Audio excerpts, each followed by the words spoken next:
The news first reported by Anwar Richardson at orangebloods.com is that CJ Baxter will miss the 2024 season with a knee injury that was going to take 2 months to 6 months to rehab and come back from. This is a blow for the University of Texas's backfield, as CJ Baxter is one of the most talented running backs in all of college football. One of those guys that I was very excited to see coming out of Edgewater, Florida, and who started last season as the starter at tailback before Jonathan Brooks took over that role. He later suffered a knee injury that led to CJ Baxter coming back to the fold. Jonathan Brooks is now playing in the National Football League.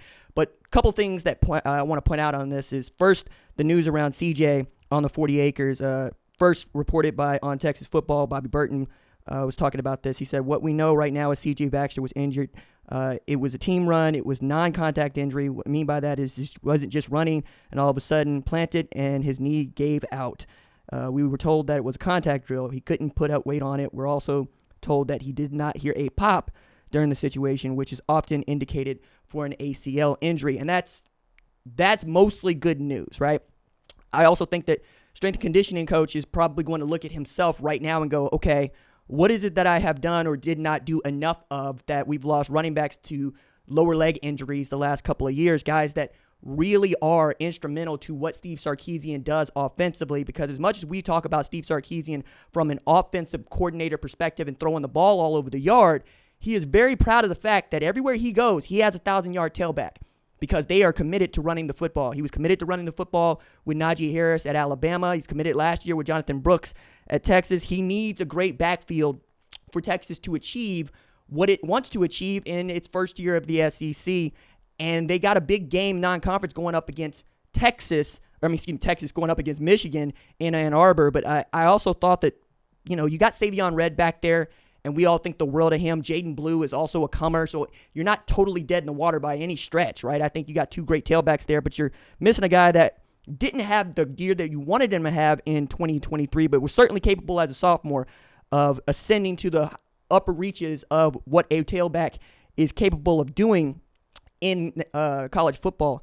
I think one of the things that is shocking to me about this is that we were just talking about how Michigan might be affected by off-the-field stuff, and this is one of the first significant on-the-field injuries and news that we've had since we got into preseason camp that we simply must talk about and start thinking about, because I'm going through my 134, which is going to come out on Sunday, where I'm ranking all 134 teams.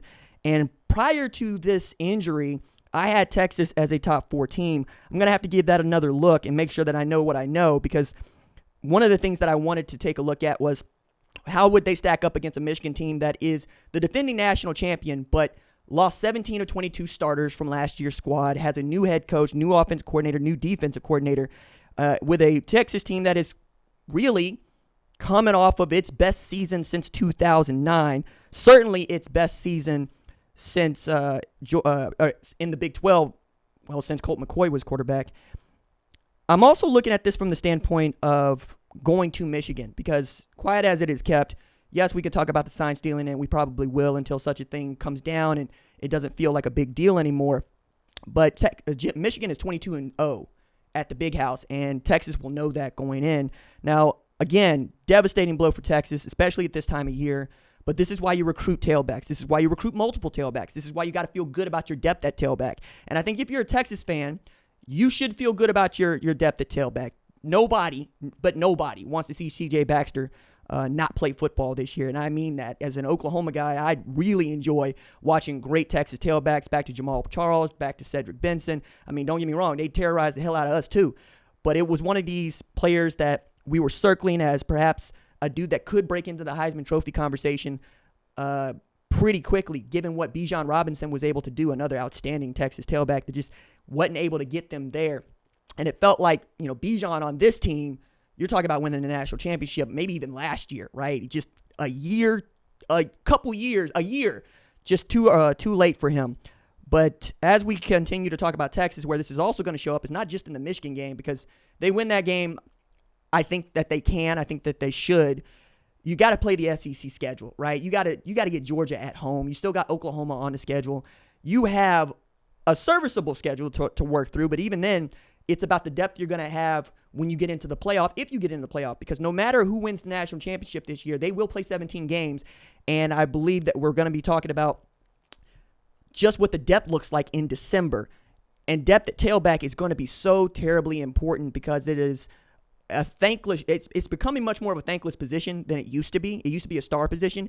Now it's just, you feel like you got to have 3 or 4 guys with 5 stars next to their name to make it through the season, because usually what's going to happen, somebody's going to get injured. The injury rate is 100% in every single football season. You want that rate to be as low as possible, and you want it to go as long as possible without it affecting you. So if there is something to think about from the standpoint of Texas, you have a couple of weeks here to recalibrate what you want to do in the backfield, how that might affect your ability to play action pass, how that affects your ability to stretch the field. But you have guys. This is why we always talk about Texas being one of the most talented football teams in America. They have dudes they can put in there. They just don't have experience. You're going to get some experience with Jaden Blue. You're going to get some experience with Savion Red, more experience. You still can take the top off with Jonte Cook, and you're still going to get better with Isaiah Bond and Amari Niblack. You just might be throwing the ball a little bit more to start the season, but I fully expect Jaden Blue or Savion Red to ascend to one of those spots where we're talking about them being a 1,000-yard rusher at the University of Texas. I'm still just kind of devastated for CJ Baxter on this one, because you're going to start the season against Colorado State on August 31st, which means that we were just a couple of weeks, really 3 weeks, from getting to see him play meaningful snaps and get the kind of touches and carries that we all wanted to see the 6'1", 220-pound Florida native get after with. But again, he's shown from time to time he's got the goods. I mean, Iowa State, I remember, okay, that's the CJ Baxter we all thought we were going to see, and that happened November 18th. He went 20 carries for 117 yards, 5.9 yards per carry. That's the kind of workload that I expect from a RB1 at the University of Texas. Again, I hate this for CJ. I hate this for us, but I think right now Texas is going to deal with the shock of this. They're going to calm down. They're going to recalibrate, and I still expect them to begin the season as a top 10 ranked team. Maybe a top 5 team. We'll see, right? I'm going to give that a little bit of thought, but we'll know for sure what I think come Sunday when the 134 drops.